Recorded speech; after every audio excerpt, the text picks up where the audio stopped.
ஹாய்ப்பா, எல்லோரும் எப்படி இருக்கிறீங்க? நல்லா இருக்கிறீங்களா? இன்றைக்கி நம்ம உப்பு கறி செய்ய போகிறோம். உப்பு கறி அம்மா பானு ஸ்டைலில் செய்ய போகிறோம். நீங்களும் செஞ்சு பார்த்துட்டு உங்கள் ஃபீல்டுபேக்காக சொல்லுங்கள். இப்போ வாங்க டக்குன்னு வாங்க வீடியோவில் போகலாமா? ஒரு 3/4 கிலோ இறைச்சி, எலும்பு இல்லாத இறைச்சி தான் நான் எடுத்துருக்கிறேன். நீங்கள் எலும்பு லைட்டாக உள்ளதை கூட போட்டுக்கரலாம். இது கோழிலேயே நீங்கள் செய்யலாம். இதில் வந்து சின்ன ஸ்பூனில் 1 ஸ்பூன் மஞ்சத்தூள் போட்டிருக்கிறேன். சின்ன ஸ்பூனில் 1 ஸ்பூன் இஞ்சி பூண்டு பேஸ்ட்டு போட்டிருக்கேன். இதுக்கு இஞ்சி பூண்டு பேஸ்ட்டு ரொம்ப நம்ம போடக்கூடாது. அப்புறம் உப்பு போட்டு ஒரு 1/2 லிட்டர் தண்ணி இல்லைண்டா 300 மில்லி தண்ணியை ஊற்றி ஒரு விசில் மட்டும் வச்சா போதும்.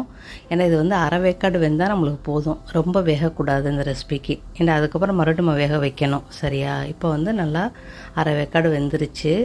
ரொம்ப கொலைய வேக வச்சேன்னா இந்த டிஷ்ஷுக்கு வந்து நம்ம ஒன்றும் செய்ய முடியாது. அதனால் அரை வேக்காடை மட்டும் வேக வைங்க. அவ்வளோதான். இப்போ இதை நீங்கள் வந்து மண் சட்டியில் கூட நீங்கள் செய்யலாம். நான் இன்றைக்கி இந்த கோழியில் தான் செய்கிறேன். நான் நல்லெண்ணெய் ஊற்றிருக்கிறேன். சரியா? நல்லெண்ணெய் வந்து இது ஏன் கருப்பாக இருக்குண்டா, இங்கே உள்ள சைனீஸ் நல்லெண்ணெய் வந்து கருப்பாக தான் இருக்கும். கருவேப்பிலை, பட்டை, கிராம்பு போட்டிருக்கிறேன். இதில் நீங்கள் வந்து சோம்பு, அதாவது பெருஞ்சீரகம் கூட போடலாம். அப்புறம் நல்லா ஒரு 1/2 கிலோ இல்லை 1/4 கிலோ சின்ன வெங்காயத்தை நல்லா உரித்து போடுங்க. கட்டிங்கெல்லாம் பண்ண வேண்டியதில்லை. பட்டை மிளகா வந்து 5லேருந்து நீங்கள் 10 போடலாம். இது வந்து பட்டை மிளகா வந்து கட்டிங் பண்ணிட்டோம், ஆனால் உரைக்கும். அதனால் கொஞ்சம் குறைச்சே நான் போடுறேன்.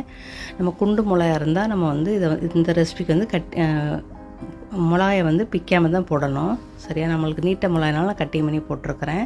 அது லேசாக வதங்கி நல்லா எண்ணெயில் வந்து அந்த உரப்பெலாம் நல்லா இறங்கினதோட நீங்கள் வந்து இறைச்சி வேக வச்சதை அதை அப்படியே ஊற்றுங்க. இன்னும் தண்ணி கூட நீங்கள் ஊற்றிக்கிறலாம். இந்த இறைச்சி வந்து இன்னும் வேகணும். இந்த வெங்காயமும் மிளகாய் எல்லாமே அது இந்த இறைச்சியோட இறைச்சியாக மிக்ஸ் ஆகணும்.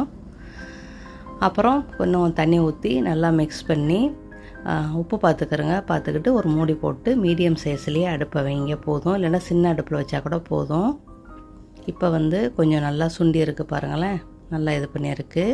இந்த தூள், ஜீரகத்தூள் சின்ன ஸ்பூனில் வந்து 1 ஸ்பூனு நீங்கள் விரும்புனா போடுங்க, இல்லைண்டா வேண்டாம். சரியா?